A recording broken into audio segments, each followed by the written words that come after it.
नमस्कार। मराठा साम्राज्य मतलब शौर्य और राजनीति की एक ऐसी कहानी जो हमेशा हमें अपनी ओर खींचती है। आज हम मराठा छत्रपतियों के इतिहास में उतरेंगे और उनके शासनकाल को याद रखने का एक ऐसा कमाल का तरीका देखेंगे जो खास तौर पर एग्जाम्स में बहुत काम आने वाला है। सोचिए, एग्जाम का प्रेशर है और मराठा साम्राज्य के 8 शासकों का पूरा क्रम याद करना है। मुश्किल लगता है ना? पर क्या हो अगर इस पूरी टाइमलाइन को अनलॉक करने की एक सीक्रेट चाबी हो?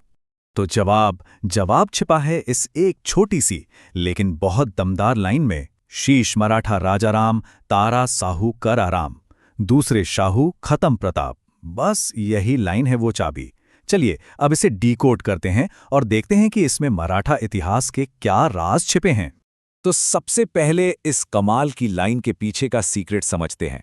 देखते हैं कि ये कैसे मराठा साम्राज्य के 8 बड़े शासकों के नाम से सीधे सीधे जुड़ती है। ये देखिए, इस लाइन का हर एक शब्द या हिस्सा एक छत्रपति का नाम बताता है। शी से शिवाजी, शाह से शंभाजी और ऐसे ही आगे। ये एक ऐसी चेन बन जाती है जिसे तोड़ना मुश्किल है। और बस इसी आसान तरीके से मराठा शासकों का पूरा क्रम याद हो जाएगा। ठीक है, तो अब हमारी इस ट्रिक के पहले हिस्से को उठाते हैं और मराठा साम्राज्य की नींव रखने वाले महान शासकों की कहानियों में चलते हैं। लाइन की शुरुआत होती है शी से, यानी छत्रपति शिवाजी। वो विजनरी जिन्होंने सिर्फ एक साम्राज्य नहीं बनाया बल्कि उसकी एक ऐसी मजबूत नींव रखी जो पीढ़ियों तक टिकी रही। उनका अष्टप्रधान या फिर चौथ और सरदेशमुखी जैसे टैक्स, ये सब उस समय के लिए बिल्कुल रेवोल्यूशनरी था। शिवाजी के बाद आता है श यानी शंभाजी। उनका दौर मुगल साम्राज्य के खिलाफ एक जबरदस्त लड़ाई का दौर था। सोचिए, औरंगजेब के बागी बेटे को पनाह देना कितना बड़ा और साहसी कदम रहा होगा। इस संघर्ष में उन्हें अपनी जान गंवानी पड़ी, पर मराठा हौसला और भी बुलंद हो गया। शंभाजी के बाद नाम आता है राजा राम का। इन्होंने एक बहुत ही मुश्किल दौर में मराठा संघर्ष को जिंदा रखा। मुगलों का दबाव बहुत ज्यादा था, तो उन्होंने स्ट्रेटेजिकली राजधानी को जिंजी शिफ्ट कर दिया। ये सिर्फ पीछे हटना नहीं था, बल्कि ये दिखाता था कि बने रहने के लिए बदलना कितना जरूरी होता है।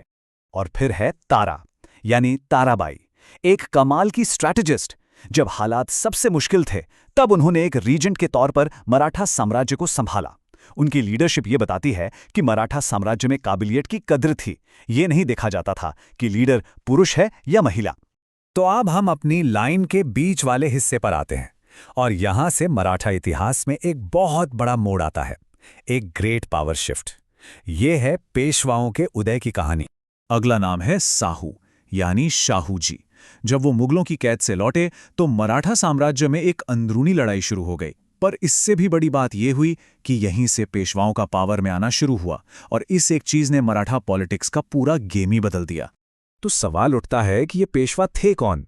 सीधे शब्दों में कहें तो प्रधानमंत्री।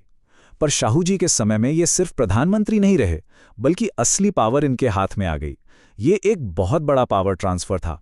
छत्रपति का पद धीरे धीरे नाम मात्र का रह गया। ये टाइमलाइन देखिए, यहां साफ दिखता है कि कैसे पेशवा धीरे धीरे अपनी पावर को बढ़ा रहे थे। शाहू जी की रिहाई से लेकर बालाजी विश्वनाथ का पेशवा बनना, हर एक इवेंट एक स्टेप था।